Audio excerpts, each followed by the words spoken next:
delegation to Thailand, Ms. Anna Beatrice Mortang, Vice President of Student Development and Alumni Relations Affairs of Khon Kaen University, Mr. Likhit Amatayakong, debaters, adjudicators, and honorable guests.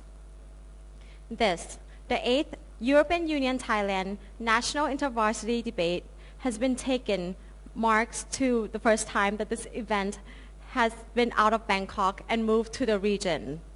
After so many attempts to increase regional participants in the past several years, regional participation remained low, comprising of less than 10% of participating institutions in all past tournaments.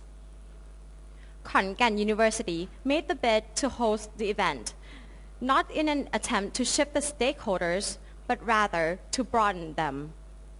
Our aim was to keep the participating institutions from Bangkok while making sure that we have more participants from regional institutions.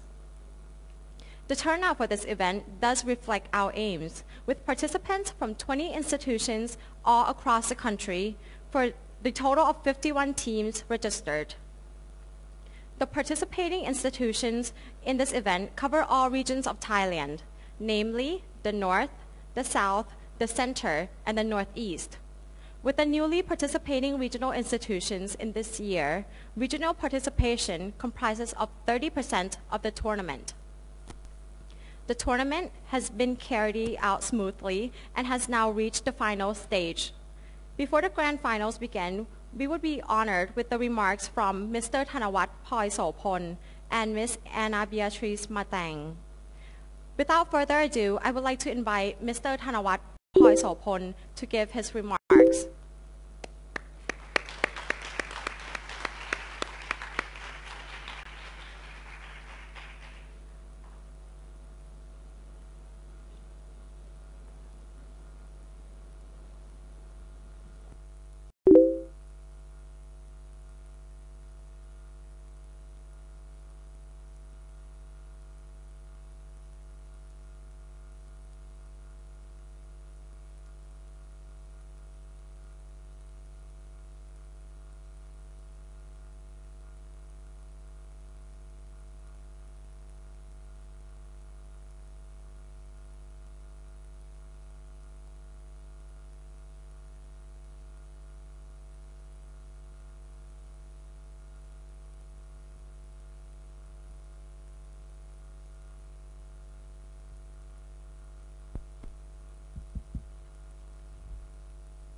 Greetings, ladies and gentlemen, debaters, adjudicators, and honorable guests from the European Union.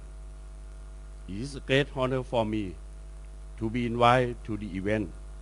It's always great to see the energy of youth, and it's even better when such energy is put into good use via debating.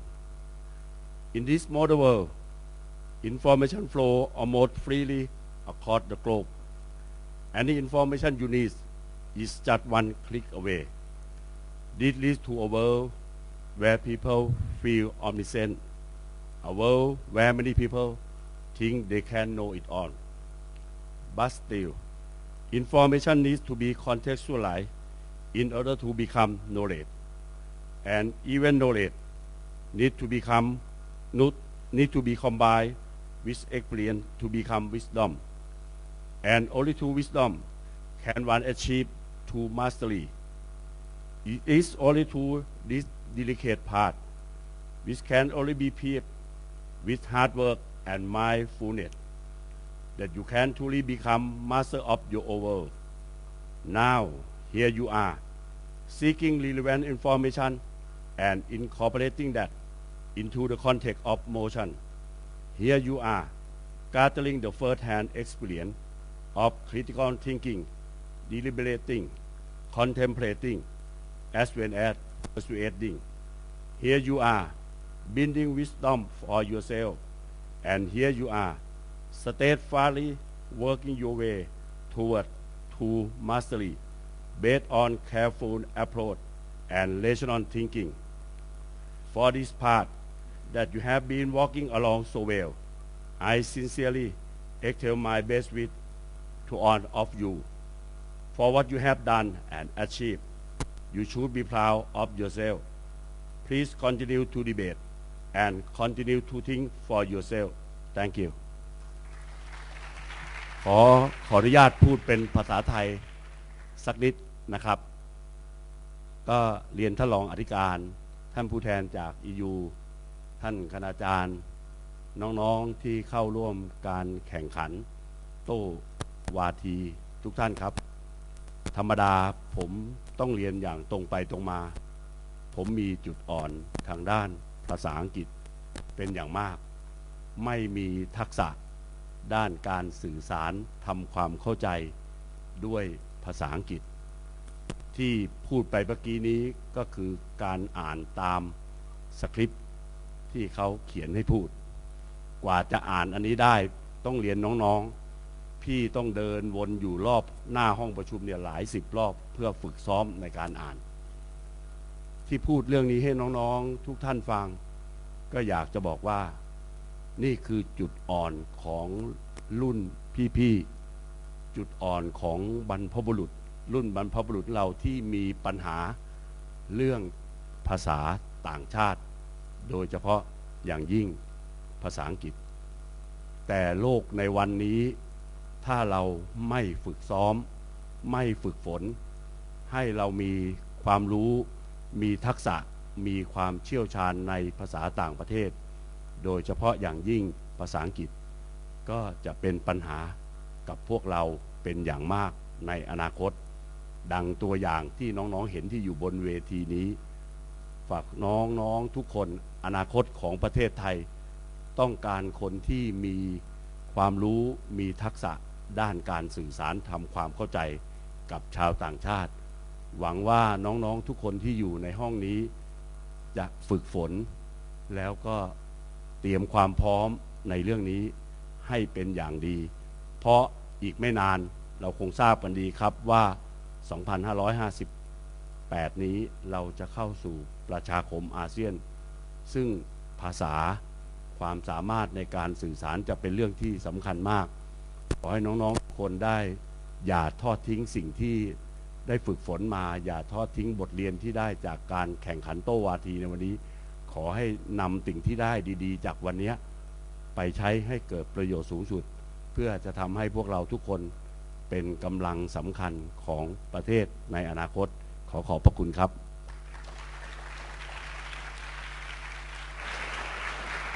Thank you, Mr. Thanawat Ploy-Sopon, Deputy Governor of Khon Kaen.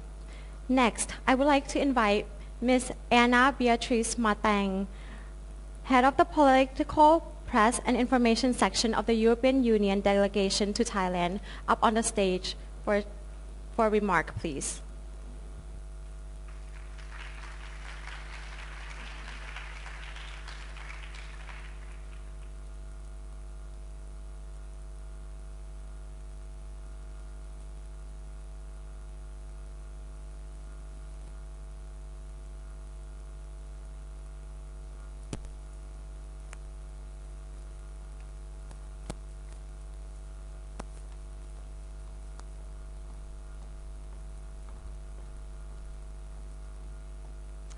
Sawadika. Good afternoon. I should now be talking in Thai, but you will excuse me that I will go on in English, not following the good example of the Vice Governor. Vice Governor, Deputy Presidents of the University of Khon Kaen, speakers and debaters, adjudicators, and dear students, good afternoon.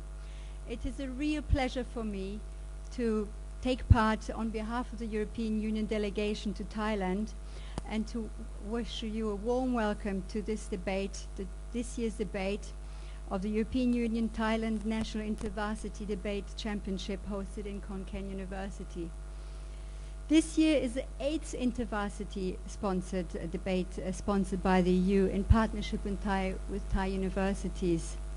Since the first debate in 2004, this contest has become the largest English language debate contested in Thailand. This year's debate is still something special. and not like the previous one. For two reasons it's special to us, the EU. First of all, because it enjoys the royal patronage of Her Majesty the Highness Princess Mahachakri Sirindorn, which honors the cause of the event as well as the students' efforts and debate experience. One more reason for pride to us is taking the debating culture out of the capital city of Bangkok to the northeast of Thailand, thanks to the good cooperation with the Khon Kaen University. We hope that this first debate sets a precedent for many debates to come to take place outside of Bangkok. This tournament is an important activity for the EU delegation in Bangkok.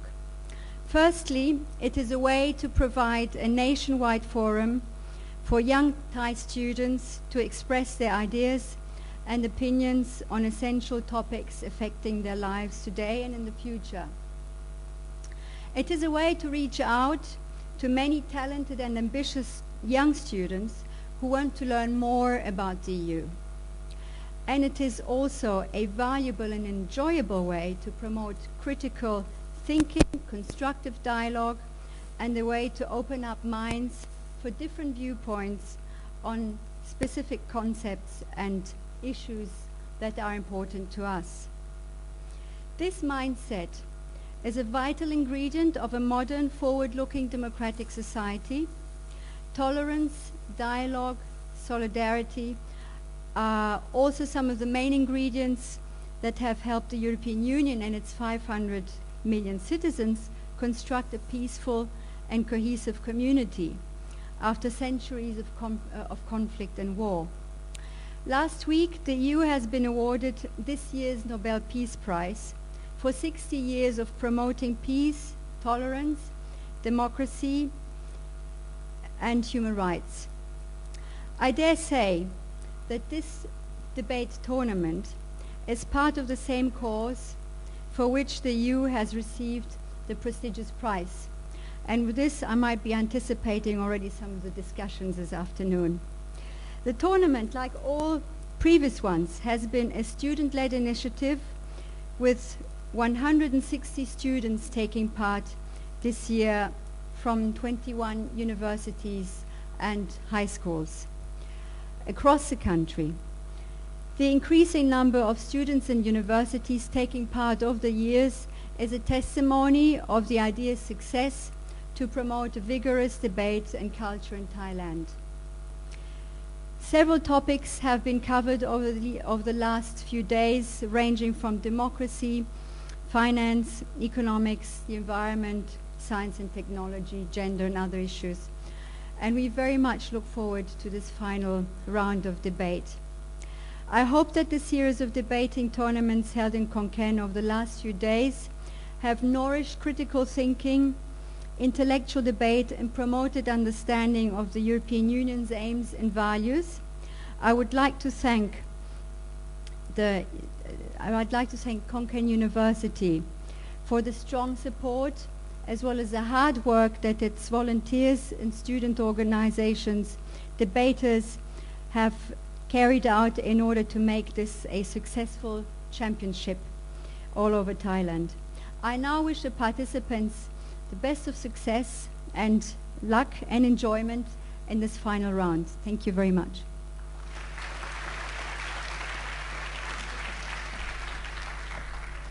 Thank you. Now I would like to invite, please stay up on the stage. Now I would like to invite the Vice President, the Deputy Governor, and the head of the political, press and information section of the European Union delegation to Thailand up on the stage for a small exchange of token of appreciation.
I would like to invite the club advisors and the adjudicators for the final round up on the stage for a group photo, please.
Thank you very much.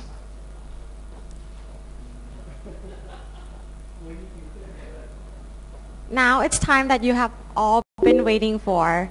I would like to invite the adjudication corps to come up and lead you through the grand finals debate. Please give them a round of applause.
Good afternoon, ladies and gentlemen.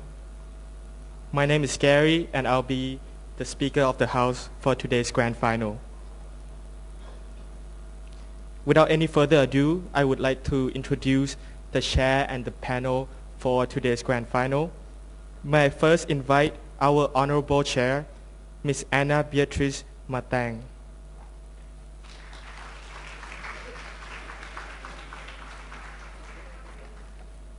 She is the head of the Political Press and Information section of the EU delegation of Thailand.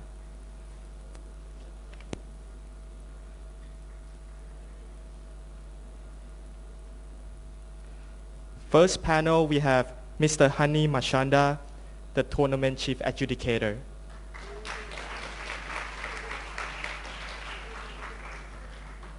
Second panelist, we have Mr. Narongpol Sathorn, the deputy chief adjudicator.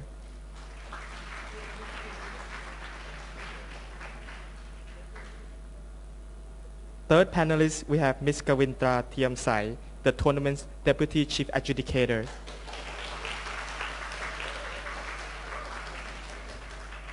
Fourthly, we have Ms. Nannapat Unagun, the adjudicator from Mahidol University International College. Next, we have Mr. John Draper, adjudicator from Khon Kaen University. Last but not least, we have Mr. Rom Kenneth Sales, adjudicator from King Mongkut University of Technology, Thonburi.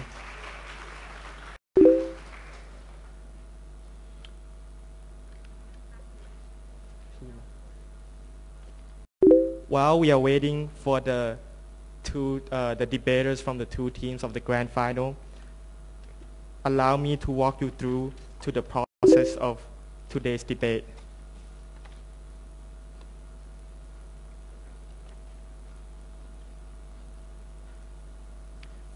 Contesting this round, we have Chula 1 as a government and Chula 3 as the opposition.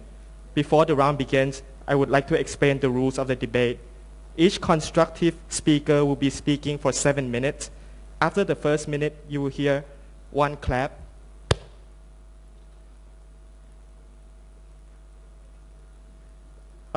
Signaling that the speaker may be asked point of information.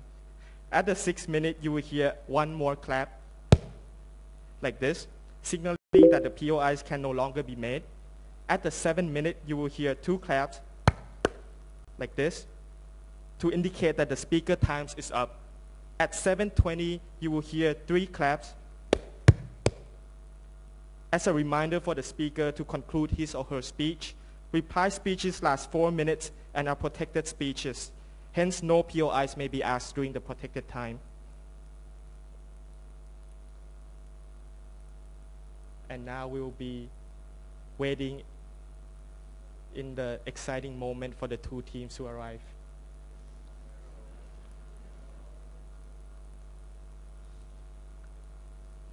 On the government side, we have Chulalongkorn University 1. Please welcome Mr. Chayapat Thong Charan,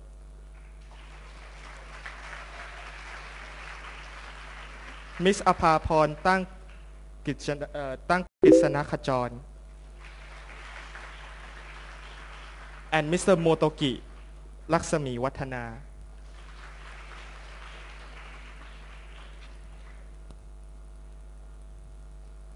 On the opposition, we have Chulalongkorn University 3. Please welcome Ms. Mika Apicha Sakun.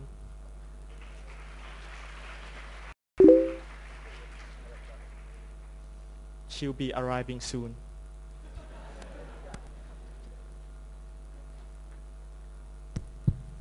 Okay, once again, we have Ms. Mika Apicha Sakun.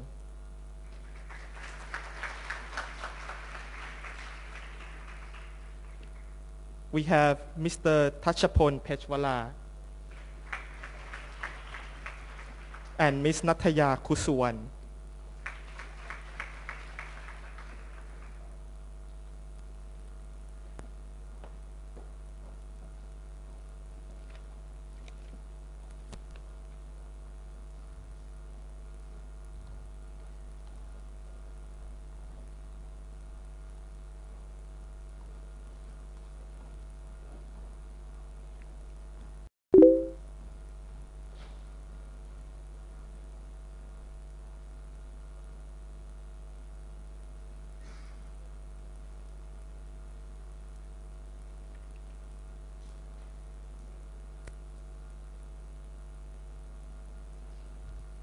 Without any further ado, I would like to call this House to order.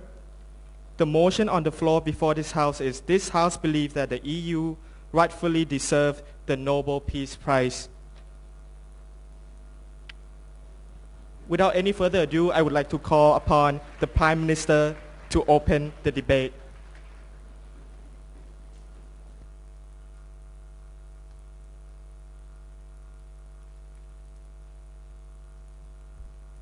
Hello.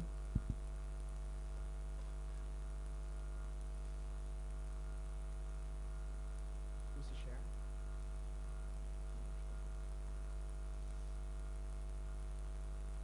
Madam Chair, the reason we're having this debate today, the reason we're having this tournament today, is that the EU supports peace. The EU supports peace, and it sends delegates all over the corner of the world to promote that kind of peace. And as the government side today's debate, we believe that the EU has achieved that success tremendously, both regionally and globally. So what do I bring you today, Madam Chair? First of all, I'm going to prove to you how the principles of EU are consistent with the values of the Nobel Peace Prize itself. But second of all, I'm going to prove to you why these values have been strictly adhered to within the EU from its very creation more than 60 years ago. But the opposition side has to prove to us that, well, since they're going to bring us harms, they have to tell us why these harms outweigh the goods to the extent that the Peace Prize cannot be awarded. Because, Madam Chair, we believe that Peace Prize can also be awarded in instances where not concrete success has already been met, but also for its intention and course of action. For example, like when Aung San Suu Kyi was given her Nobel Peace Prize, even though democracy was not achieved yet in Burma. But even furthermore, we still see that in our case, we have had successes in the past for peace, and furthermore, we believe that we have an intent and course of action, bright future ahead of us. First of all, a few definitions first. By EU, we're going to mean by European Union, and also its predecessor organizations. What do we mean by that? European Coal and Steel Community, we mean by ECC, EC, all the predecessors of the EU and European Union as its current state, because that's what we believe the intention of the Alfred Nobel Committee Prize wanted to have when they had this award in mind. Furthermore, we believe that by rightfully deserving, we mean by they meet Alfred Nobel's criteria himself. So what were his criteria, Madam Chair? His criteria was this. First of all, he wanted this award to be given to any entity or individuals who, first of all, promote fraternity among nations, and second of all, promote peace congresses. And in our paradigm, we believe that the EU successfully fulfilled those criteria. A few split first. I will be talking about how solidarity integration is important. Second of all, how interdependency among nations prevent wars. And third of all, my second speaker will be talking about international scale of democracy and human rights promotion. Now, moving on to my first argument. My first argument is regarding solidarity and the trend of commitment we're seeing in today's debate and why it's good, right? Integration, Madam Chair. We see the sort of trend of commitment in today's debate. Why? First of all, we see that these countries who join the EU are willing to seize some of their rights, some of their sovereignty in order to become the EU, in order to join the EU, because they believe in the greater benefits. They believe in the potential growth and the potential future right in front of them. That's exactly why I believe these nations have the best interests of the region also in their minds. But furthermore, on the second level here, we believe that these countries are willing to go through hardships that portrays them the level of commitments they have. For example, Madam Chair, we see Greece. We see the situation in Greece right now, but we don't see any member nations quitting yet. We believe that Germany and all those other nations are willing to commit the resources for the potential growth and benefit of the EU region as a whole, which we believe is extremely important because we value the principles more. And when we're willing to commit to the principles, we support them, Madam Chair. But furthermore, we believe in the continuous effort towards integration of EU. From the year 2000 onwards, right, the EU has expanded dramatically. More than 50% population has been entered, right?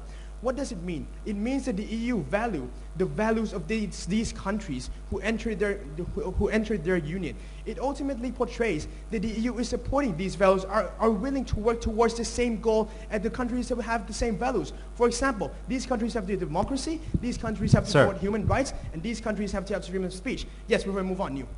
Shouldn't the Nobel Peace Prize hand it to those who have done or take actions rather than giving it based on weightless words like the matter in the case of Obama's failures to end the war with the Middle East? Sit down, sir. We believe that 60 years of peace in a continent has been plagued of wars for more than 2,000 years is something that can be considered achievements. Let me remind you that Europe has had 1,600 wars from its recorded history, not to mention the unrecorded ones. Now, let alone to mention how many wars we have had since creation of European Union. Western Europe, we have had 0 war, and that is called success, Madam Chair. Furthermore, I'd like to present the benefits of integration, how this has countered the influence of many wars, right? Madam Chair, in the 1970s, 1980s, at the peak of Soviet Union power, these countries, European Union countries, they have united both economically, socially, and politically. And they were able to counter the influence of the Soviet Union back then because the influence was so great that they were all over the planet. The thing is this, had there been individual nations which were not joined in and unionized, what would have happened? Their influence could have easily reached the point where the influence infiltrates into those countries. And in this debate, we can concede that these kind of influence is bad. Why? Madam Chair, Communism supports the destruction of human rights. Communism supports the destruction of freedom of speech. And we believe that the goal of the European Union back then countered those kind of influence and supported peace within those regions. And even more, Madam Chair, during the Soviet collapse, there were predictions that, well, since we have no big enemy, what is the point of having European Union? And ultimately, they predicted that the European Union will collapse.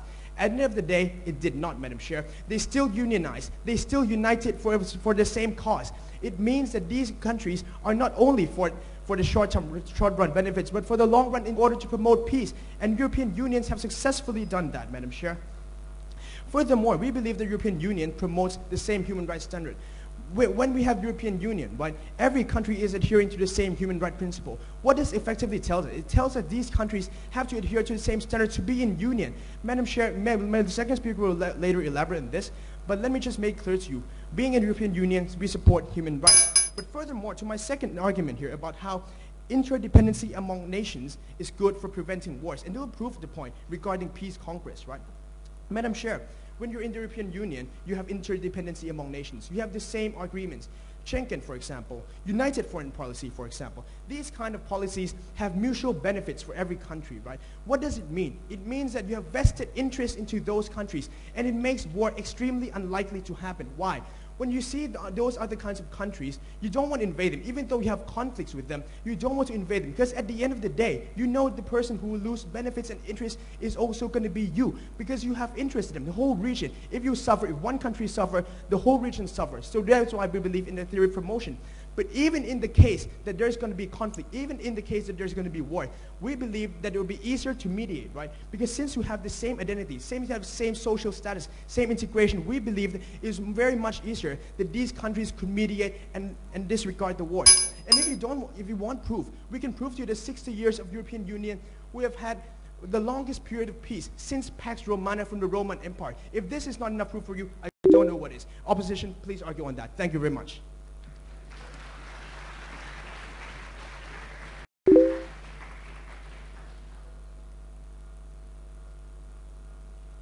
I thank the Prime Minister and now would like to recognize on the Leader of Opposition to open the opposition's case.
Hello.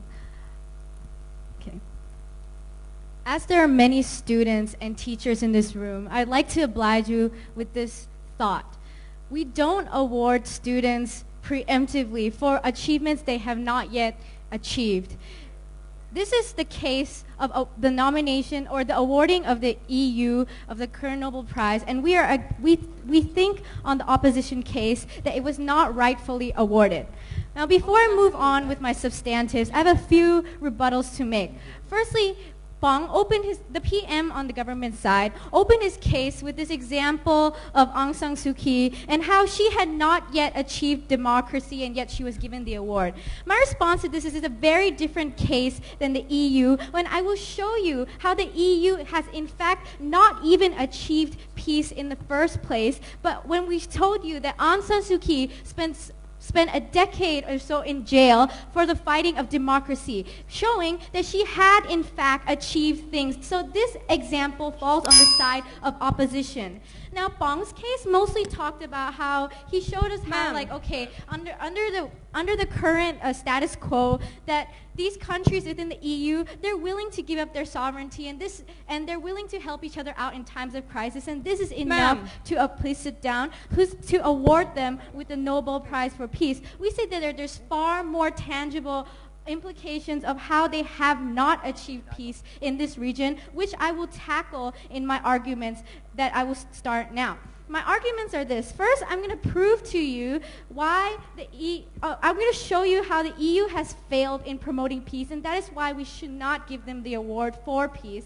Secondly, I will show you. I'll show you that even if we were to accept these claims by the government that they are deserving of the peace award, that the peace award, giving them the peace award now is going to lead to even more harms. And thirdly, I'm going to talk about how this in the long run degrades the EU, degrades the award, and degrades those who we've given the award to in the past. But before I move on, I'll take a POI.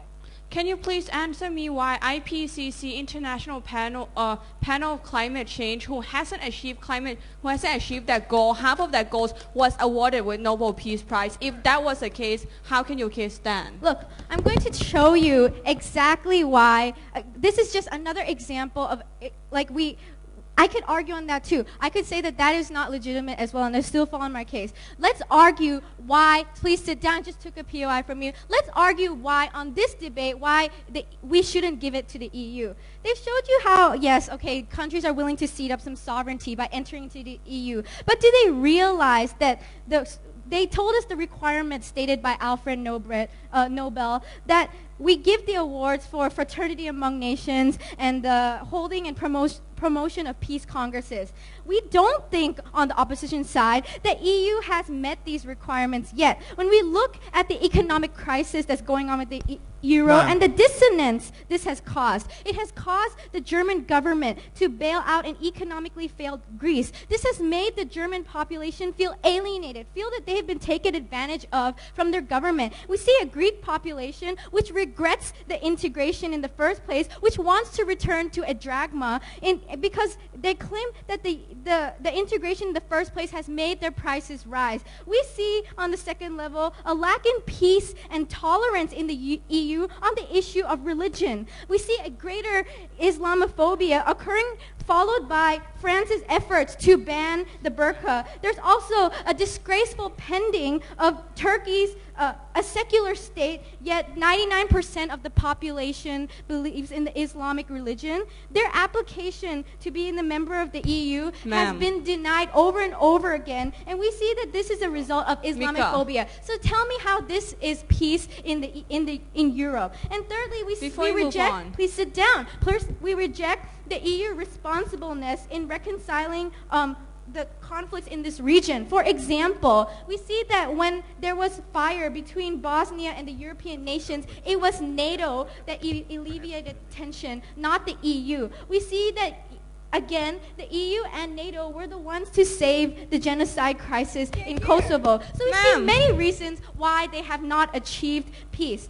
On my second argument, we'll argue with them, we'll engage with them now and say that, okay, even if we were to accept the proposition side's erroneous calculations of the EU's achievement in peace versus the failures I have shown you, we still believe that the EU should not be given the prize. Why is that? Because the Peace Prize, other than an award for effort or recognition for peace, is supposed to serve as an impetus for the recipient to continue future efforts in pursuing peace.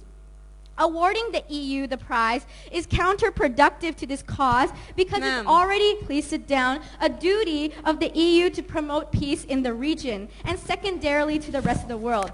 Also, in terms of recognition for peace efforts already done, we say that the EU also doesn't require the Nobel Peace Prize because it's globally significant. It's a globally significant in a body that its achievements will be recognized. If it achieves peace, it will already be recognized by the world. We do not need to give them the Nobel Prize in this case. Thus, to summarize this point, thus the potential of the Peace Prize itself remains locked up. It's never unleashed when you give it to when you give the award to an entity that doesn't need it.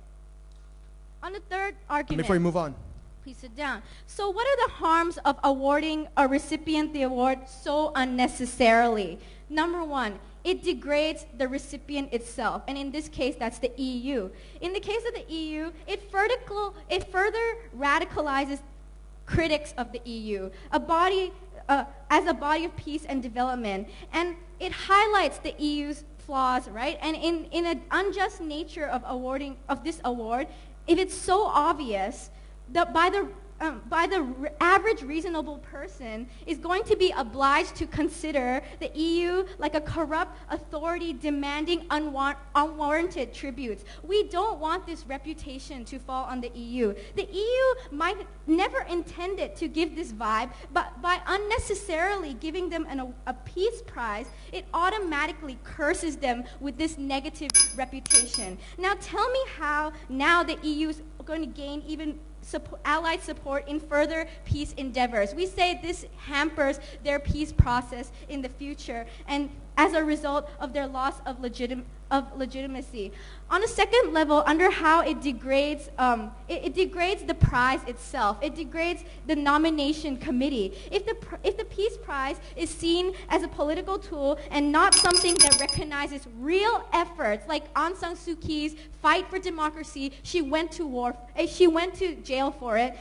In promoting peace in our world, people lose their respect for it. Currently, the Nobel Peace Prize is considered the world's most prestigious prize. What does this imply? It implies that the world holds respect for the prize, and we don't want to condemn those who are holding a prize. Let me give you the concrete example again. When Aung San Suu Kyi stands up for something, stands up for democracy against a dictatorial government, the weight of the award, the weight of the prestige is transferred to democracy against the dictatorial government. This puts that dictatorship at a very weak stance. We say this shows the effectiveness of the Nobel Peace Prize when you award it to the right recipient. But we don't even want to risk giving it to the wrong recipient. And that's why, at the end of the day, we oppose the government. Thank you.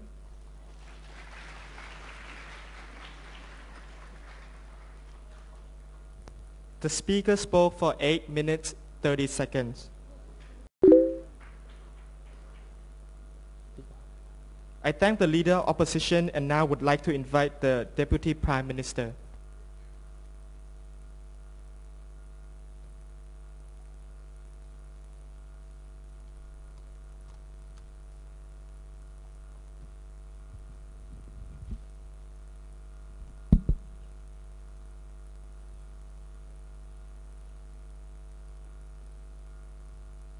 If you really take a look at the Nobel Peace Prize right now, we see IPCC, we see IAEA, UN. These are organizations that was awarded with Nobel Peace Prize. But moreover, we're going to tell you the majority of number of Nobel Peace Prize recipients, what happened is they haven't achieved all their goals. But what the Nobel Prize is being used right now is it allows these people to inspire them to make them work harder and achieve even more goals. And that's a stance that we've been really clear since the Prime Minister's speech. We don't want to condemn these people by not providing them with any kind of rewards. When we see that commitment, when we see that determination, especially with the European Union, with the idea of integration. But now, ladies and gentlemen, 3 minutes rebuttal towards opposition side.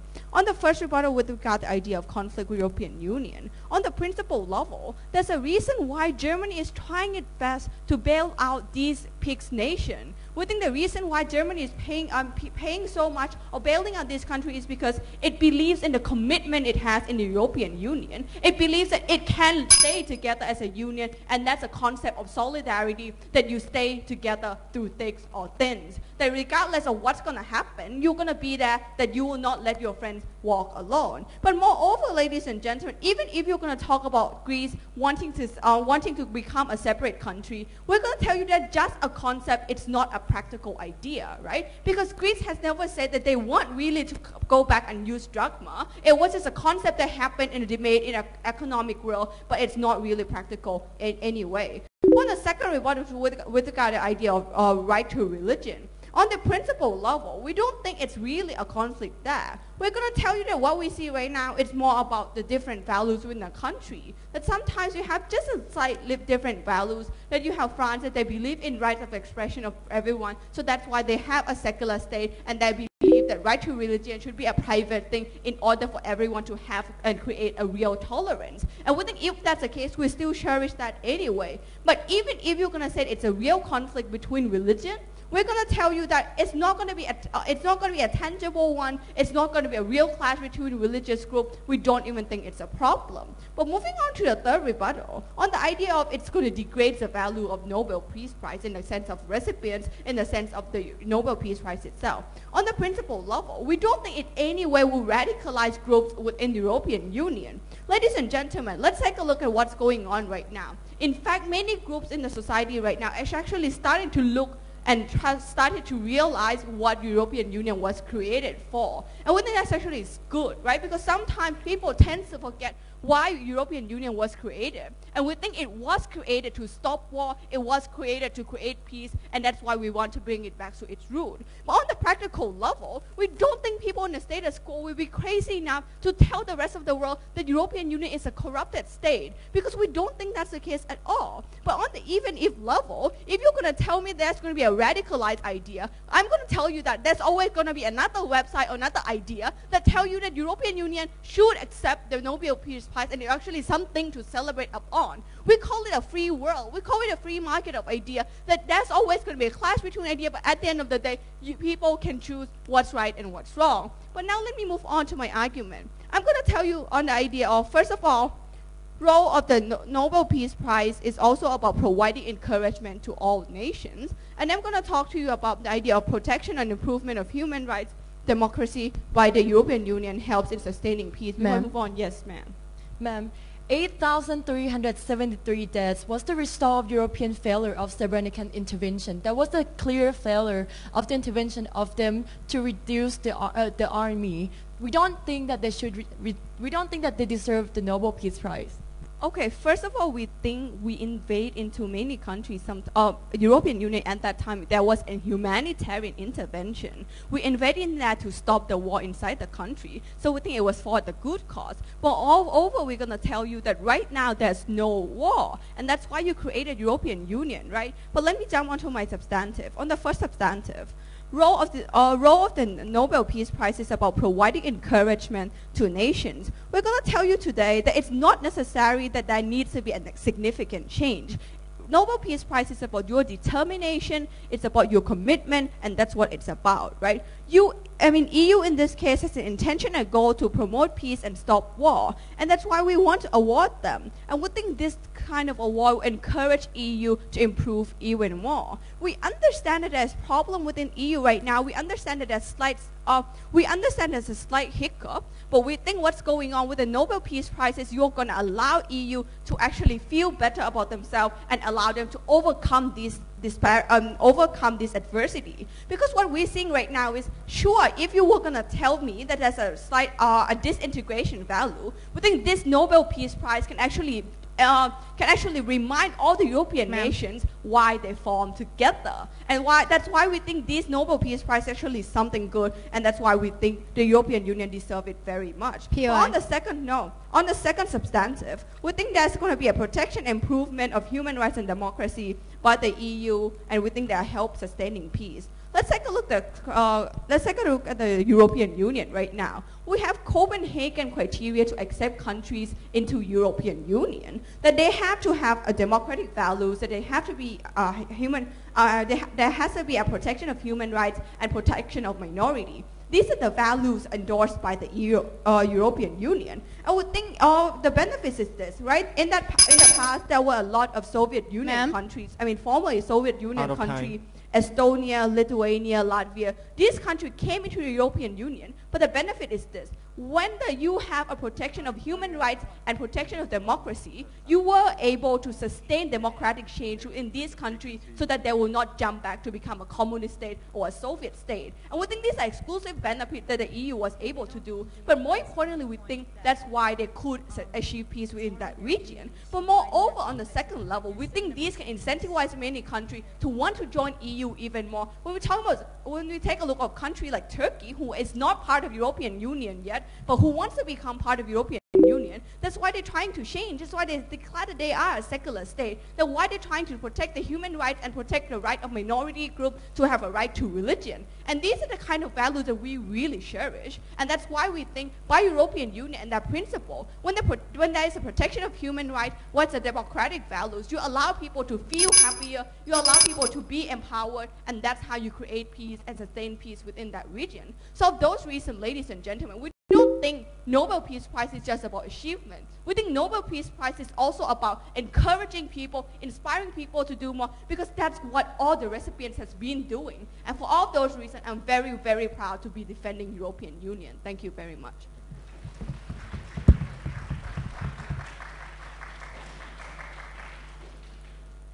The speaker spoke for 7 minutes, 24 seconds. I thank the Deputy Prime Minister and now would like to recognize the Deputy Leader of Opposition.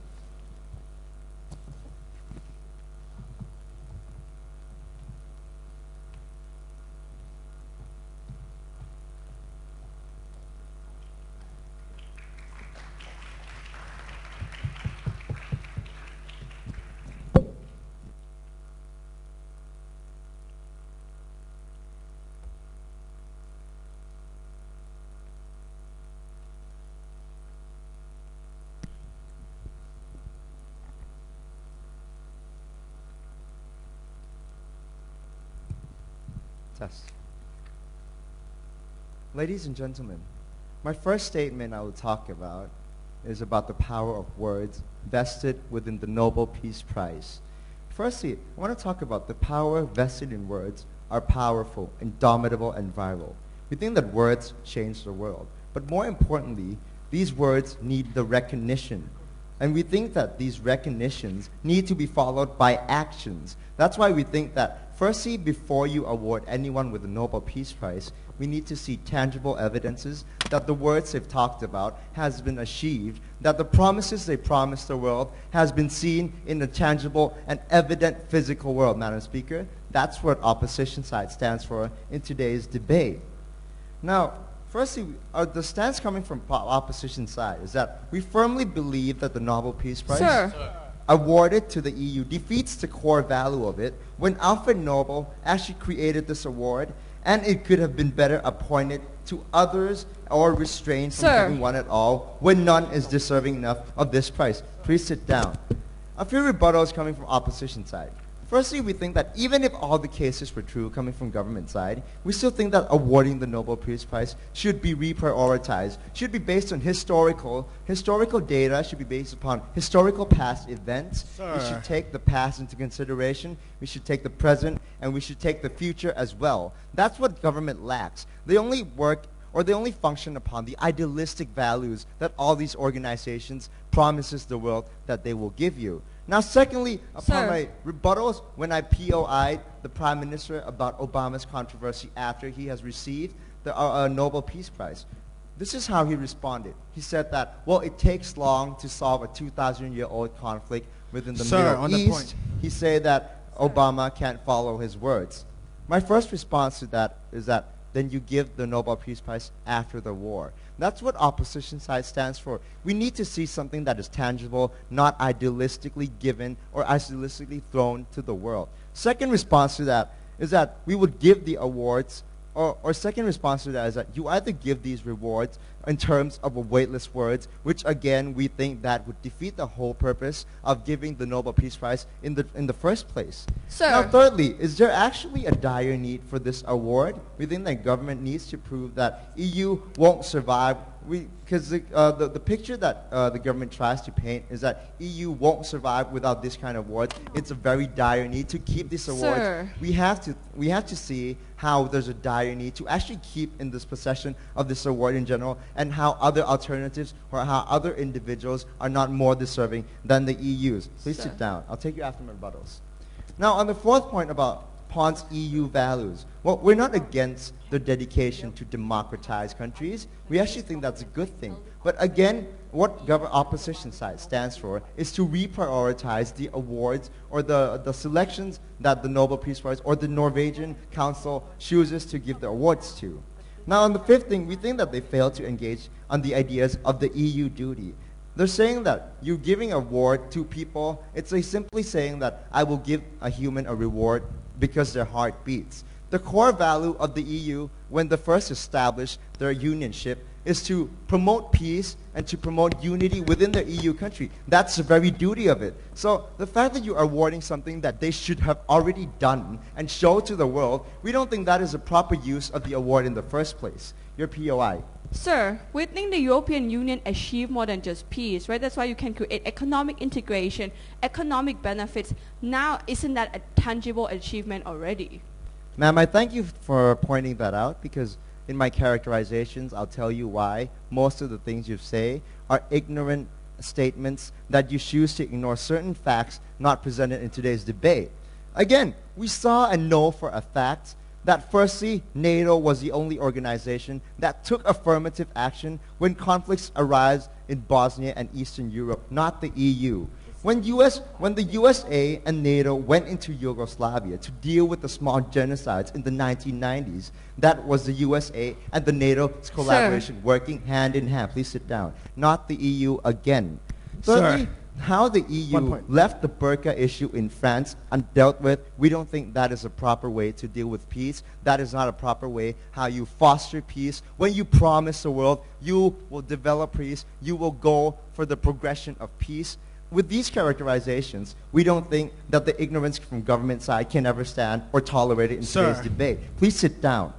Is this the award-winning Nobel Prize we should actually commend on? Well, sure, they've done good things. But the past must not be forgetting, nor the present, or even the future. That is why we need to see tangible proofs first, and we also have to take into account what has happened in the past. Just 2 days ago, a protest in Portugal was calling for the resignation of ministers. We don't think this is a very hospitable environment when they claim that it's such a peaceful area to live in, where economic tension rises everywhere within these Europe countries, right? The moment they say this, or the moment they concede that it is actual, that EU is actually in the state of peace, we think that their peace means violence and unrest and national tensions. The bottom line is that the Norwegian Council needs to be prioritized. I'll talk to you about two things. How these undervalued citizens are taking, how the EU is stealing the spotlight from undervalued citizens. Because firstly, we have to look at the nominees of these people. The EU is currently receiving a 24/7-hour recognition from the world on the status quo. Everything they do will instantly be showed on the news. What about people who don't get recognized? What about this Russian female rights activist nominated the 4th time in the EU in the Nobel Prize nomination? These kinds of peoples are those peoples who can actually potentially progress peace in the world, who actually needs the recognition that the Nobel Peace Prize is vested with. Madam Speaker, we believe that we value the powers that the Nobel Peace Prize is vested with. We believe that these priorities coming from the Norwegian Council should be reprioritized. The mentality of giving this award to someone who give weightless words and no tangible proofs should be reprioritized and should be rethinked about. So with all these reasons, we think that the opposition case stands. Thank you.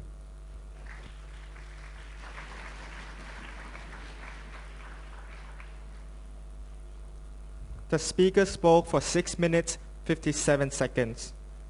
A quick reminder for debaters, please refrain from offering POI before the official bell.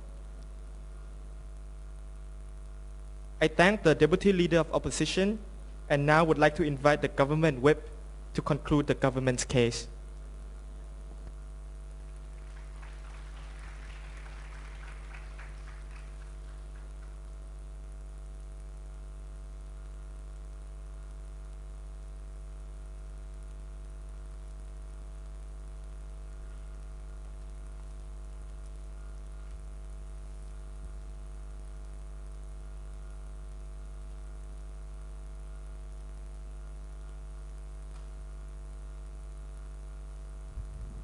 Hello? Hello? Can you hear me? Okay.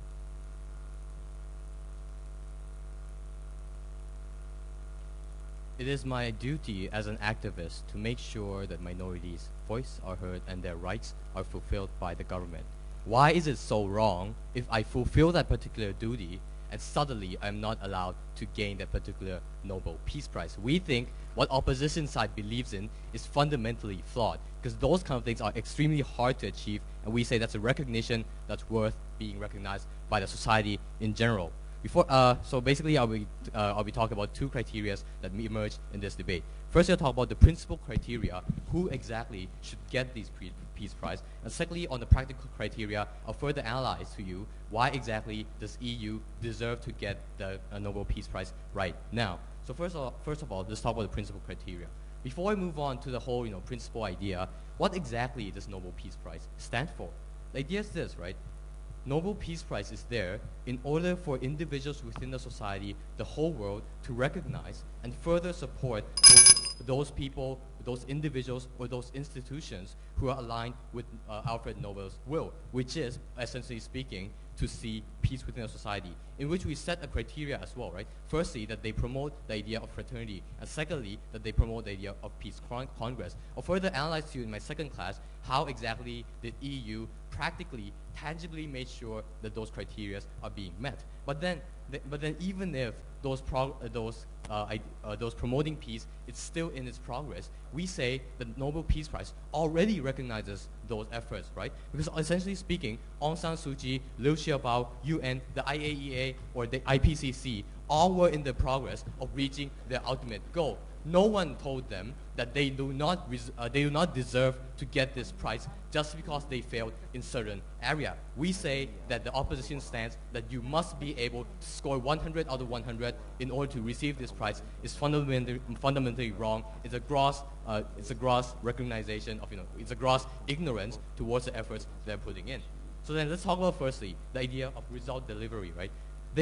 Firstly, we told you already that EU already has created a lot of results. If you would say that 60 years, no thank you sir, of stopping war is not a tangible result, I question them, what would be a tangible result within a society, Madam Speaker? Then even if it's not true, even if EU was not able to reach their goal in general, we say that they already made a principal concession by saying that they are okay with Aung San Suu Kyi's receiving that particular prize. Because we say in the year 1991, where Aung San Suu Kyi received Nobel Prize, she was not able to promote massive democracy within Burma itself. We say that there's a big principal concession, no thank you ma'am, that they made, on this ground we already taken this debate. And secondly, we talk about the continuous effort in which people are putting in, that it's something the Nobel Peace Prize must recognize. Because EU, ultimately we say that even under status quo, EU is continuously trying to expand, trying to integrate other countries. What does it mean? It means that they want to bring further stability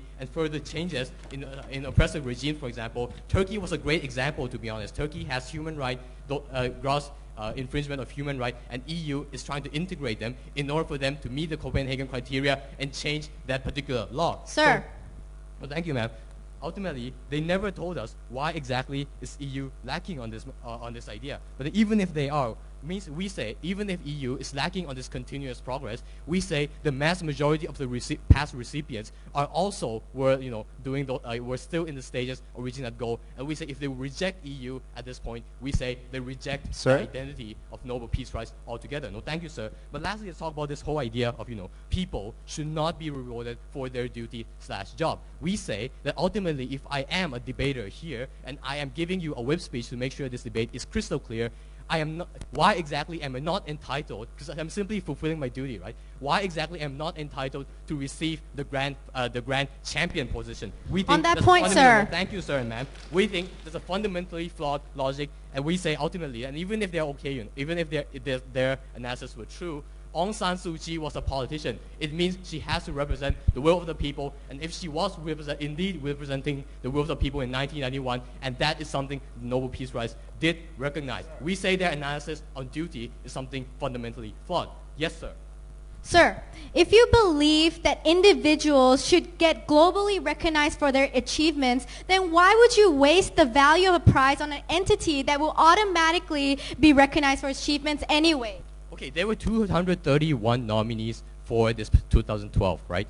The fact is that if you are going to say, if one particular guy, for example, the Moscow Radio, get this Nobel Peace Prize, ultimately other people are all going to not be recognized at the end of the day. We say that's a fundamentally flawed logic, right? Because if that's true, even you kick out EU and you nominate someone else, the rest 230 30 nominees would not get recognized. You're not going to do anything. But we say further that if you are nominated, it's already a massive recognition of your idea already at the end of the day, right? Because ultimately you are being showed what exactly you have done in the past for you to be nominated. There is already recognition. We don't think that point of recognition stands. Secondly, let's talk about the practical criteria, and now employ news criteria. Firstly, talk about the past, present, and future. Let's go on it one by one. In the past, 60 years without war. Let me remind you again. No, thank you, sir and ma'am. And then there's also far less human rights infringement within countries within EU. In Latvia, for example, in the year 2002, their death penalty was completely abolished. And not only that, they also have massive common economic growth, massive integration. They also have the platform for you in which to talk to make sure the dispute resolution is actually there. We say, Madam Speaker, that ultimately in the past they have fulfilled. If they would say that 60 years of no war is a total, total nonsense, then we have a problem with what exactly their definition of past accomplishment is. And even if they like to bring up Bosnia and say, it was NATO and US, let me remind you that NATO is kind of, led by EU. So essentially, it was something EU did, and ultimately they saved lives. They saved lives. Secondly, let's talk about the present. I assume they're talking about the economic situation, the religious problems, or the nationalistic protests within EU itself. We say firstly that ultimately the economic issue and peacekeeping issue is something fundamentally different, because when you are trying to keep peace, you employ certain strategies. But then when this kind of economic problem occurs, it's something not because you're unable to keep peace, but because some other parts of the market or some other parts of the global finance failed. We don't think there is a link between these problems. But even if there is, that ultimately there was some problem existing, we say that the ability of EU to make sure that war does not happen is something totally worth it. Thirdly, let's talk about this whole idea of future chances. And then ultimately, we already told you how exactly granting them this EU Peace Prize will make sure that they further make sure that peace is going to be there, change is going to be there, and they never tackled on Pond's analysis. We say, Madam Chair, that ultimately EU does deserve it.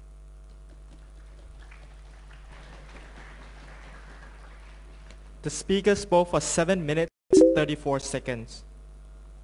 I thank the government whip, and now would like to call on the opposition whip to conclude the opposition's case.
8,373 deaths was the result of the European failure of Srebrenica intervention when the country itself is only located at the backyard of European continent. We don't think that this kind of historical failure should be forgotten once the European Union is granted the reward for its achievement to fail to intervene. The price comes at the moment of violence and tension on the streets of many European capitals as a young generation endures years of hardship and high unemployment. We don't think that the historical the misplacement credibility of achievement should actually justify the failure that still show no sign of improving or actually come up with the strategic solution in the near future. But not only that, we also recognize that the imbalance of power strains relation between the member states still suffocates small countries of its membership from being equally recognized to the big country members. We don't think that their unity should actually be recognized in this case. But not only that, we would like to argue that this will not bring further domestic peace among the European Union, but we also argue that it will not bring any further peace to the global stage. But before I move on, some rebuttals. First of all, they're talking about the idea of state being secular because they want to further promote democracy. But we think that they're actually stripped away or they actually devalue certain religions just because they claim that those religions are actually the threat to tourists, just because they claim that those burqas are actually the means that tourists use to disguise themselves. We think that France should even respect this kind of value of other countries and show the appreciation to further promote democracy, to appreciate the other cultural values that France has long neglected. But not only that, we argue that once the Nobel Peace Prize is given to the EU itself, we don't think that the 60-year achievement actually justifies this case, because we see that under status quo, these countries are actually still suffering, because we've seen that Germany has been suppressing the PIGS country. They're telling these countries that you have failed over time and over time. We would not want to bail out over and over again. They have even considered to kick these countries out. They have not even showed the signs of coming to conclusion of the solution. We don't think that they're ready for today. But before I move on to my flashpoints, which I will answer to you in today's debate, why granting the Nobel Peace Prize Award to the European Union brings harm that outweighs the benefits? Yes. If you think countries like France are that ignorant and that discriminatory, can you please tell me why, without joining the European Union, they'll somehow integrate better and they'll somehow hate each other less? Ma'am, we've seen the pending status of Turkey since 2005. We've seen that the European members actually try to avoid accepting the major Muslim countries. We accept that under status quo, Turkey is actually a secular country, but at the same time, we see that most of the majority of those members in the countries is still Muslim, and those people and the people in France, we've seen that the headline they've been criticizing the God of Muslims. We've seen that those small countries cannot even tackle bad France because they're still within the umbrella of European Union. We don't think that that should be the case, that you should actually bring up this, because they're actually using their power to exploit other small countries. Moving on to my first class point, why granting the Nobel Peace Prize award to the European Union brings harm that outweighs benefit. First, we recognize that the Norwegian Nobel committees should not award to a recipient with the intention to encourage the awardee to work for peace rather than to award an accomplishment. Why is this harmful to European Union? Because we recognize that it shows that the prize was obtained to boost the European Union's political position. We understand that it motivates the European Union to further integrate, and it motivates the European Union to further sticking together. But we think that this indicates the incapability of EU to maintain and pursue their will of being committed, because it requires an additional factor in order for them to actually sticking together. But also B, we think that the unacceptance of a particular group of European members of the award further proves that even the members themselves disagree with the so-called peace. This actually shows the obvious disagreement to the award, and even shows Ma'am. that the union itself is not fully unified yet. Ma'am. But not only that, why is it so harmful to the global peace community? Because we recognize that A, it highlights that European Union's historical failures are ought to be forgotten. We have already told you times over times that that this actually stirs up an unacceptable climate for international arena. There has been debates over why NATO should deserve this peace prize instead of EU. We have heard why Svetlana, the Russian human rights activist, should actually deserve this kind of award when she has already submitted her nomination for 4 years consecutively. We don't think that. We think that the EU's value of being granted this kind of awards actually trumps over the motivation and inspiration of this committee to grow. Why? Because B, we think that because we recognize that it demotivates young generation to step into the field that is no longer important to the global recognition unless these people are being backed up by the politics. We think that the idea that it sends the message to the European Union when they are granted this kind of award that they have to secure what they have already achieved is actually weakens the union itself. But not only that, why is it so harmful to the Nobel Peace Prize community? Because we think that A, it's a misplacement of credibility. We have spoken to speakers that EU participated in political integration, that we accept that fact, but also we also want to recognize that NATO took the leader role in democratizing, integrating Western and Eastern Europe together. This is a misplacement of credibility, which is unjustified to the will of the Nobel Peace Prize. But not only that, we're talking about B, while European Union is taking its eye off the balls to maintain peace at a global stage. We see that UK and France itself is still possessing nuclear weapons. This is a threat to global peace. We don't think that this kind of action, or we don't think that this kind of countries should represent the global peace. But not only that, we also see that the European Union fails to expand peace across the European continent because it takes time over time. It brings their prestigious union and takes time over time to accept more members and expand its union. We firmly believe that European dream has not delivered and shows no sign of delivering, and thus granting Nobel Peace Prize comes with the risk of degrading its value and highlights the incompetence of the European Union. We think that this would degrade the value of Nobel Peace Prize. We don't think that the government should stand in this debate. Thank you.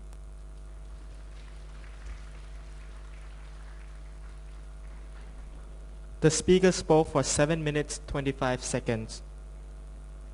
I thank the opposition whip and now would like to invite the opposition reply speaker.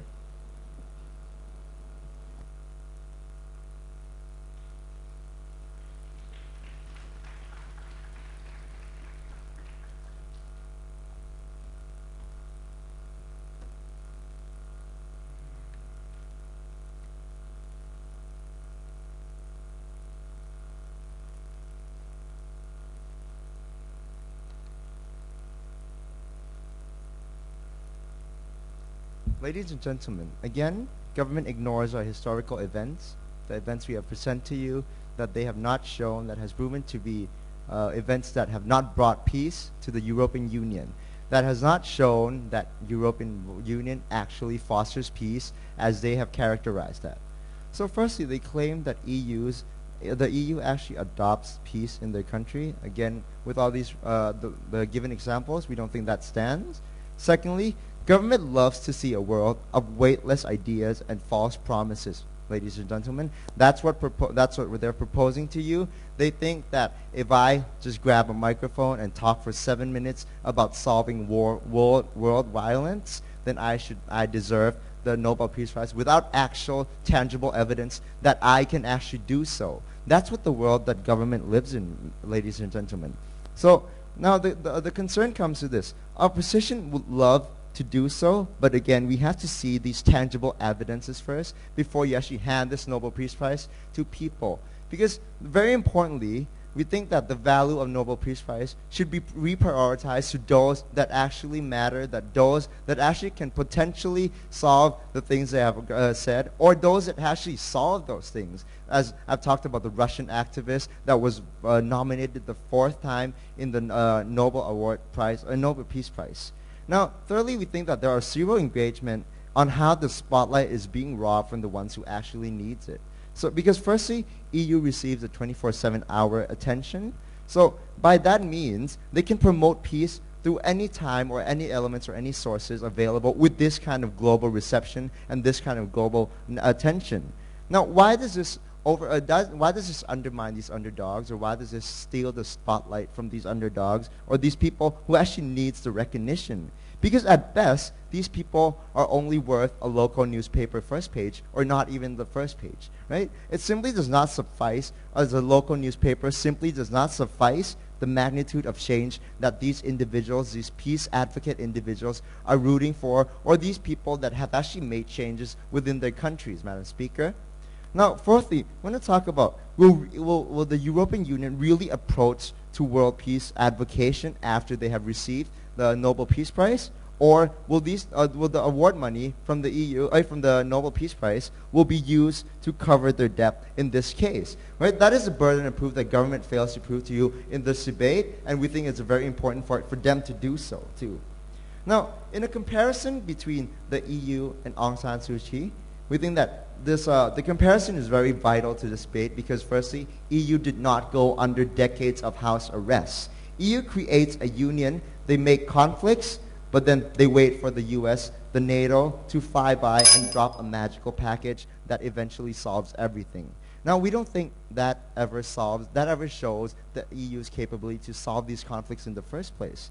Now, when compared to Aung San Suu Kyi, while Aung San Suu Kyi suffered under public scrutiny and house arrest for decades, she still stands for her beliefs, making people follow her words with her beliefs and her dedication and devotion. We think that's the value in the Nobel Peace Prize, and that's the value that is vested within the Nobel Peace Prize. We have to show the world that these kinds of values cannot be randomly thrown to weightless words or people or groups or organizations that have not shown the world the tangible results, the tangible evidence that the words they have actually promised to the world is not a lie and they can actually do so.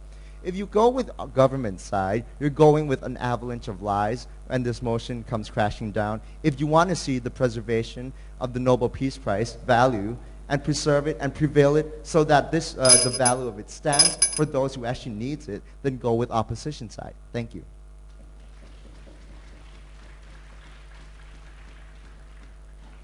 The speaker spoke for 4 minutes, 5 seconds. I thank the opposition reply, and now would like to invite the government reply speaker to close the debate. Hello.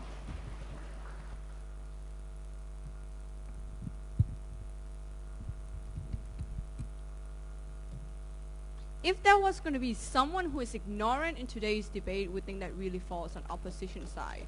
Let's take a look at EU policy. If you're going to talk about secular state in France, we think that was a protection of minority rights. To make sure that minority in France are protected from any kinds of intolerant act from the rest of the society simply because you have that stereotype against Muslim. So that's why you ban wearing the wearing of religious symbol in some certain place in public area. So ladies and gentlemen, we think that's in lining with the principle of the Copenhagen criteria, that you allow nations and you force EU members to actually protect human rights and pretty much minority rights as well. But now let me get on to the main question I have in today's debate, right? What really is the Nobel Peace Prize? Opposition told you this random argument that you need to have a tangible achievement. So we clearly respond to you that the tangible achievement is already there when you did stop war. But moreover, we told you again that there is an economic integration, protection of human rights, democratization within many countries, and actually incentivize many countries to become more democratic. We call that achievement. But even if you don't call that achievement, ladies and gentlemen, we're going to tell you again that Nobel Peace Prize is not just about tangible achievement.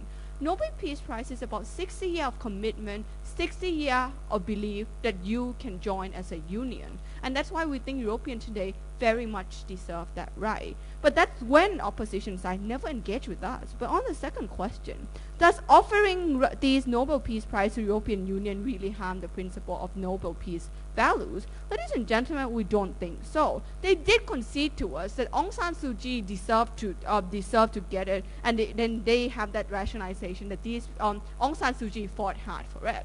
how can you possibly say European Union did not fight hard to become the European Union today? We think European Union tried its best to actually join the differences, bridge the gap between many countries and form a region. And that's why we really value that commitment a lot. But now our question is this: what's so different about Aung San Suu Kyi and the European Union, and they never really clarify? Well, I'll tell you more in my other question. But now let me move on to the next question. Do EU desperately need this? This was a question raised by opposition side.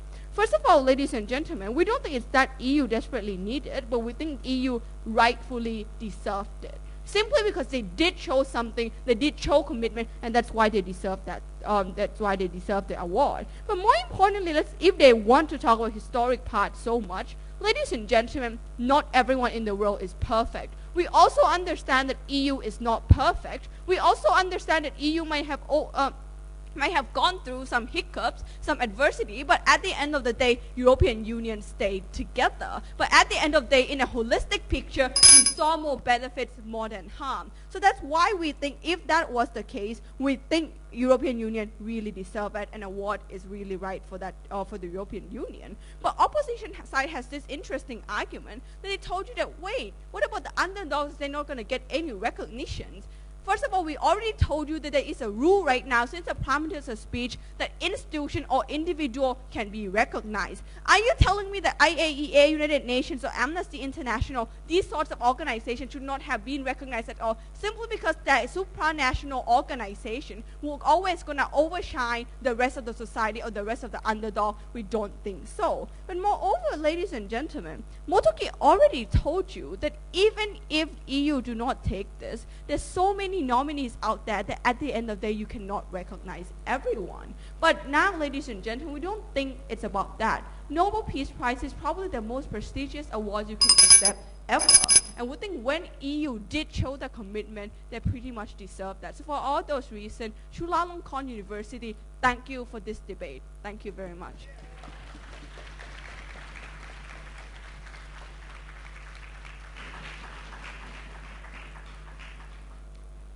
The House would like to thank both sides of the House, and now please cross the floor and shake hands. While the judges are making their decision, I would like to invite the guests to a break as there will be food and beverages outside. Thank you.